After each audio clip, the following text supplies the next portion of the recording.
खेल में तो तभी मजा आता है जब उसमें कठिनता हो। क्यों? सच्चा खिलाड़ी वही, अगर कुश्ती लड़ने में सामने वाला योद्धा कमजोर हो तो कहता है यार काय को मुझे मतलब, अपने से स्वभाव से लड़ने में अच्छा लगता है शूरवीर को। गेम खेलने में तो तभी जब कठिनता हो। हमको जो गेम दिया गया है इसमें माया विघ्न डालती है। हमारे पास बल भी है तो भगवान का।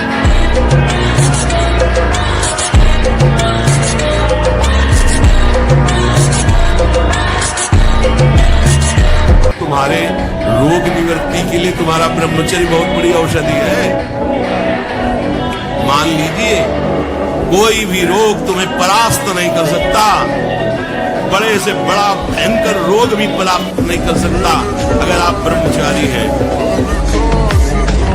मन, प्राण और वीर, ये तीनों का एक तारतम्य है। एक कंट्रोल में हो जाए तो ये दोनों कंट्रोल में हो जाएंगे। जैसे भजन में डूबने का जब समय होता है ना एकदम, तो प्राणवायु चल रही कि नहीं चल रही इसका भी पता नहीं, इतने सूक्ष्म हो जाते हैं प्राण। मन एकदम शांत एकाग्र, फिर कोई भोग वासना नहीं।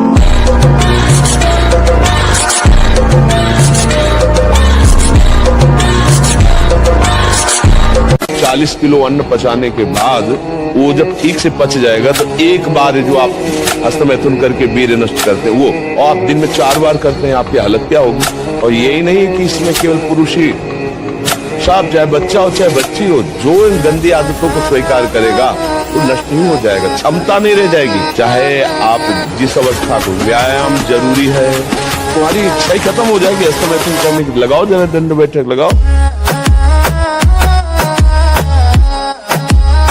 तो हम साधन में बैठते हैं, मन विषयों में जाता है, वो जाता नहीं। सच्ची बात, उसमें संस्कार भरे हुए हैं, वो नष्ट हो रहे हैं। इसको आप प्रतिकूल भावना से पोषित मत कीजिए कि जब हम भजन में बैठते हैं, ध्यान में बैठते हैं, साधना में बैठते हैं तो मेरा मन बहुत विषयों का चिंतन करता है। ऐसा नहीं है, ये विपरीत चिंतन है।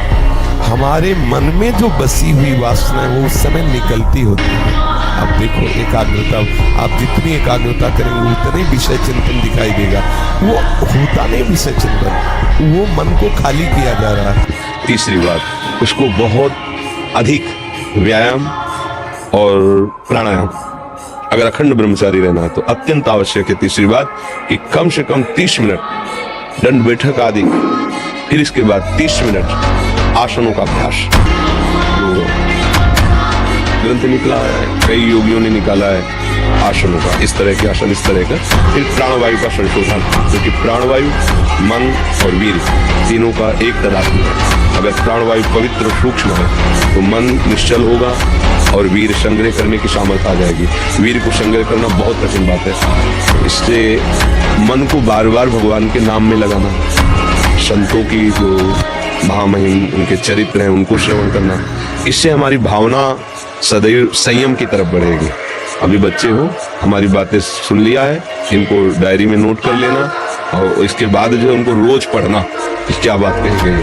और जब दृढ़ निश्चय है कि मुझे ब्रह्मचर्य से रहना है तो कभी भी किसी भी तरह भोग का संयोग उपस्थित होने पर भी अपने निश्चय में रह कि मेरा मार्ग भोग नहीं है, योग है, ब्रह्मचर्य है, तो फिर आप आगे निकल जाएंगे। कई वर्ष तक यौवन अवस्था को प्राप्त होने पर यदि ब्रह्मचर्य क्षीण न हो तो फिर धीरे धीरे धीरे धीरे ऊर्ध्व रेता होने लगता है। जिसका ब्रह्मचर्य अधोगामी, वीर्य अधोगामी हो गया, उसको रोक पाना बहुत कठिन होता है, क्योंकि उसका अभ्यास वीर्य का बन गया है, नीचे की इंद्रियों से बाहर होना। और जिसने उसको रोक लिया है तो ऊर्ध्वगामी होने लगता है। शांति, गंभीरता, आनंद, भजन में एकाग्रता, संकल्प में दृढ़ता, संकल्प सिद्धि, ये बहुत प्रकार की दिव्य लाभ वृत्तियां ब्रह्मचर्य से जागृत हो जाती है। पहली बात, कसम खाना होगा, दृढ़ निश्चय करना होगा, मैं किसी भी तरह से वो क्रिया में। दूसरी बात, ऐसा दृश्य, ऐसे लोगों से वार्ता, ऐसा संग जो हमारी उस क्रिया को करने के लिए प्रोत्साहन दे, वो छोड़ना होगा। तीसरी बात, हमारा भोजन सात्विक। आखिरी बात यह है कि किसी आयुर्वेदिक अच्छे वैद्य से मिलकर पुष्टता की औषधि लीजिए। जो आपकी धातु पुष्टता करे उसकी औषधि लीजिए, संयम से रहिए। कई महीने तक आपको बिना किसी चेष्टा के दोष दिखाई देगा, बिना किसी चेष्टा के पात भी दिखाई देगा, धातुपात होना। आप घबराना नहीं, अगर संयम से चलोगे तो कुछ समय बाद धीरे धीरे वैद से मिलिए, थोड़ा प्राणायाम व्यायाम दौड़ भाग कीजिए शरीर को, और वो गंदी क्रिया बंद कर दीजिए। थोड़ा उत्साहित होइए। निरुत्साहित पुरुष आगे नहीं बढ़ पाता, चाहे स्वार्थ हो या परमार्थ हो। तो उत्साह संपन्न बनिए, आप पुनः वैसे ही ठीक हो जाएंगे, पुनः मानसिकता ठीक हो जाएगी। पहले वृंदावन में तुम एक नियम लो कि मैं वो क्रिया नहीं करूंगा। ये भोग विलासता नष्ट करने के लिए तुम्हें मनुष्य शरीर मिला था। तुम अंदर ही अंदर खोखले होकर अपना नाश कर रहे हो। बहुत दया लगती है जब ऐसे, तो लगता है आपको भगवान की कृपा से जो अमूल्य श्वासें मिले, जहां आप उन श्वासों का नाम जप कर दिव्य पद प्राप्त कर सकें, वहां इस काम से जैसे जैसे चढ़ोगे वैसे वैसे दुश्मन जोर करेगा, वैसे वैसे जो आप क्या समझते हो, 4 माला घुमा लिए तो मन आपका शांत हो जाएगा और बढ़ेगा, वो और आप पैदा करेगा, वो और प्रबल होगा। साधक भजन बल से उससे भी बढ़े, काम जितना बढ़े उतना ही नाम बढ़ाओ। देखो रौनो, भगवान ने कितना सुंदर शरीर दिया है। हम बोल सकते हैं, हम देख सकते हैं, हम सुन सकते हैं, तो हम भगवान नाम बोल सकते हैं, हम भगवान नाम सुन सकते हैं, भगवत कथा सुन सकते हैं, हम दूसरों का उपकार कर सकते हैं। इतना मंगलमय जीवन दिया है। अब उस जीवन की दिशा गलत कर दो तो गलत हो जाएगी, सही कर दो तो सही हो जाएगी।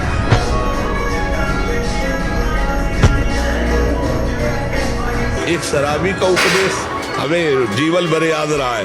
वो यही कहता था, तिल तिल काटी गई मूर्ति कभी टूटी नहीं।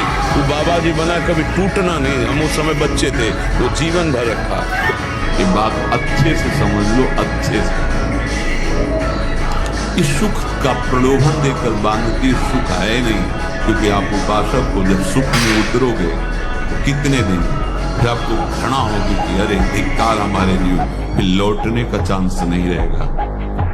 ध्यान से सुन लो, लौटने का चांस नहीं देगी माया। तुम्हारी ऐसी आंतरिक कमजोरी हो जाएगी, ऐसी वृत्तियां कमजोर हो जाएंगी कि तुम उस माया के इशारे पर नाचोगे, उसके विपरीत तुम बोलने की भी ताकत नहीं रख सकते। परम पवित्र विचार वाला, परम पवित्र आहार वाला, परम पवित्र जब आपकी चेष्टाएं, तब इस महान शक्ति को धारण किया जाता है। कुछ ऐसे भी व्यायाम करते हैं, व्यायाम पैरे से ये कोई व्यायाम का मतलब पसीना निकले शरीर से, आपके शरीर को 1-2 किलोमीटर दौड़िए। ब्रह्मचारी बनना है तो ब्रह्मचर्य पचाने के लिए भी तो चाहिए ना।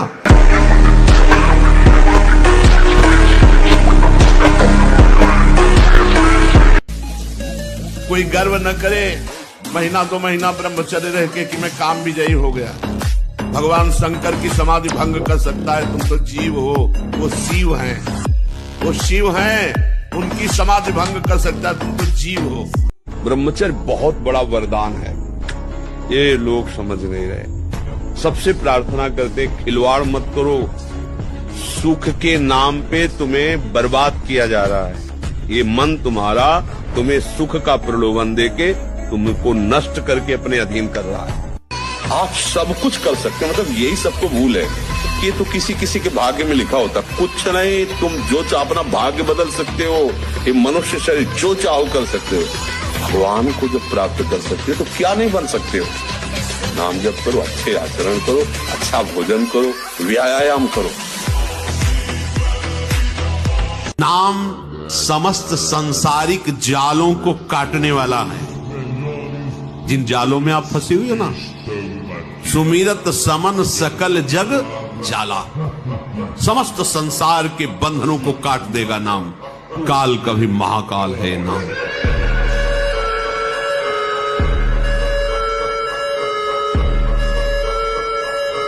क्या मुर्दे जैसा जीवन, जो इंद्री जैसा चाहे वैसा डाउन कर दे, जैसा चाहे वो हमें शोक दे दे, दुख दे। थोड़ा सा साहसी बनो, तुम भगवान के अंश हो, तुम कुछ भी कर सकते हो, कुछ भी।